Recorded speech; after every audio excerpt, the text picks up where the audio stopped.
What is going on, guys? It is Wrestlelamia here, back with some more news. Join us now as we look at the wildest news stories and rumors you need to know, including WWE is not changing course with Jey Uso, the reason behind the new WWE Hall of Fame change, Aleister Black's WWE return date revealed, Paige talks about a WWE return, is Eva Marie returning again to WWE, WWE ending a 6-year WrestleMania tradition, the Bloodline just got bigger, and much more. Be sure to subscribe and hit that notification bell for daily wrestling videos, and follow us on Facebook for exclusive lists. Also check out our new videos on Wrestlelamia XL.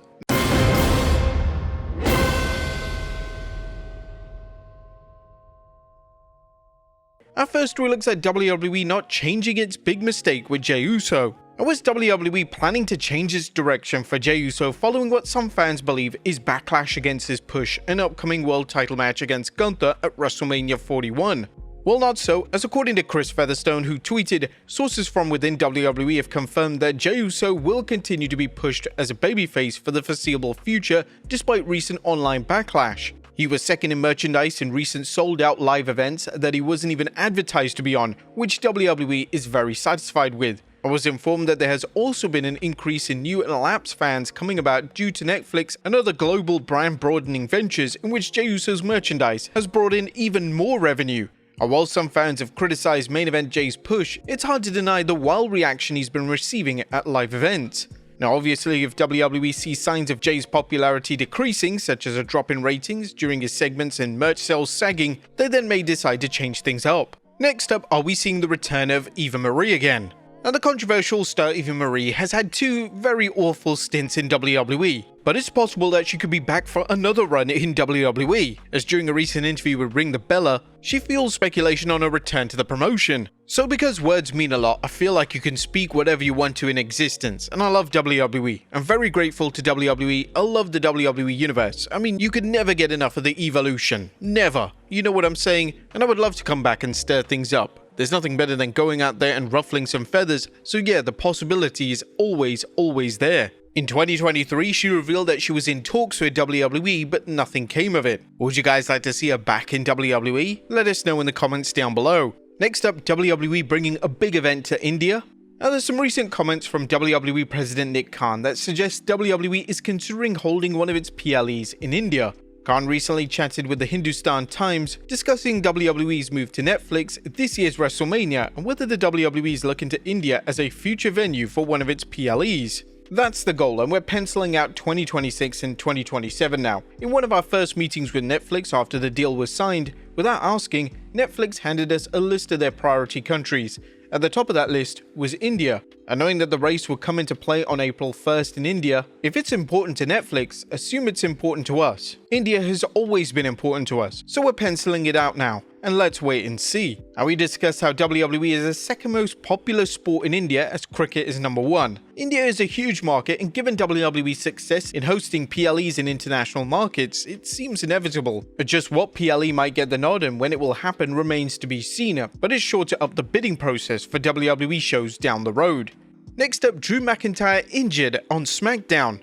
Now, in an update, it's actually been reported that this wasn't a tongue-in-cheek jab at AEW or Jack Perry, and that Drew McIntyre really did get glass in his eye. This is according to PW Insider Elite, which referenced the tweet, and in asking around, we're told that the glass in his eye part of the tweet did happen. Our best wishes to McIntyre. Next up, McIntyre responds to a young fan who flipped him off. McIntyre recently responded to a young fan who flipped him off during Drew's segment on Smackdown, where he talked trash to Cody Rhodes and Randy Orton. The former 3-time world champion commented about the young fan, apparently giving him his props. Fair play, this little twat had absolutely mugged me off. Hate recognizes hate. Next up, the real reason behind the new Hall of Fame category. Are you curious why WWE's added a new category to its Hall of Fame?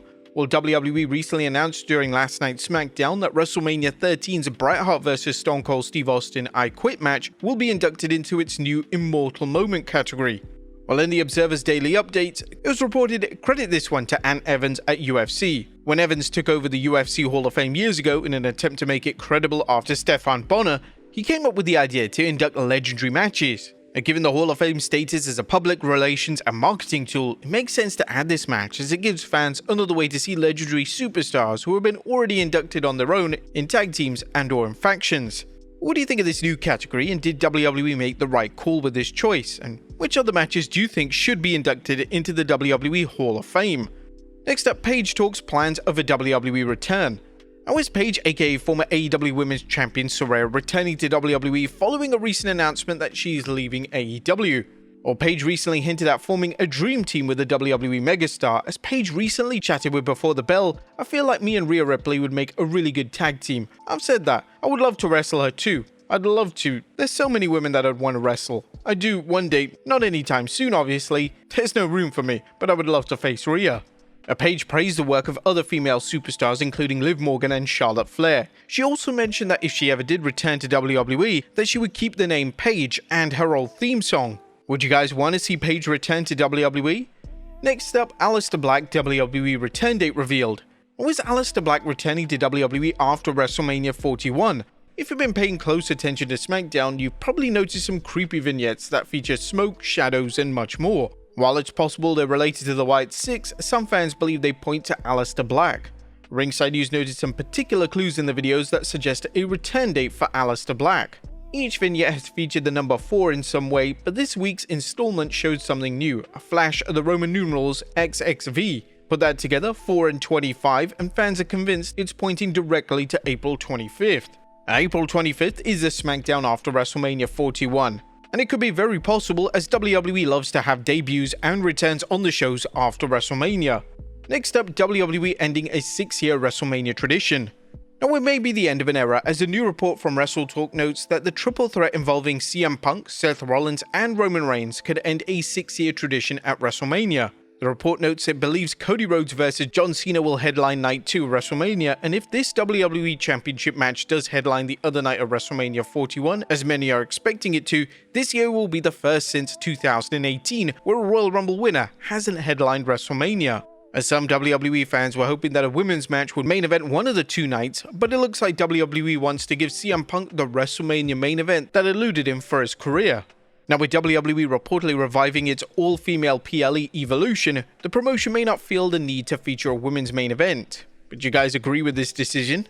Next up, a former ECW star defends himself against serious allegations. Did former ECW and WWE superstar Justin Credible scam his fans? Well, he recently sat down with former WWE superstar Maven to discuss the accusations and share his side of the story. The two sat down and Credible addressed claims of accepting money for merchandise but never shipped out the items. I don't have cash right now to do it, but we'll work something out. If you want it, you deserve it, you paid for it. I'm embarrassed, but there's nothing else I can do. Again, I'm not trying to run scams. Even that word hurts my feelings because there was never any intention of a scam. It's not like an operation. I'm trying to just feed my wife. Do you think the first thing I'm going to worry about is that I didn't get my shipment out Friday? Well, Pro Wrestling Tees also doesn't send your ship in 2 or 3 weeks. Believe me, I'm just saying that. A lot of it could have been done differently. If you meet me in an arena or anywhere in life, you could ask anybody in this building, anywhere. I'm a good man. I'm an honest guy. I have flaws, but everybody still loves me in the business. I'm not a bad person. I've done some things that I'm not proud of. Now, it was also addressed in the video of claims of Justin no-showing wrestling shows and podcasts. And finally, the bloodline just got bigger. Last but not least, congratulations to Zilla Fatu on the birth of his first son. Zilla took to Instagram posting a picture of himself and his son along with this note. Ekilio Fatu, my first son named after my dad today is our day. Today we celebrate both you and dad and your grandson. Zilla's dad Umaga passed away in 2009, but his legacy lives on thanks to the fans' memories and Umaga's family members paying homage to him in the ring. Do you think Zilla's son could follow in his grandfather's footsteps? Let us know in the comments down below, and I'll see you next time with some more wrestling content.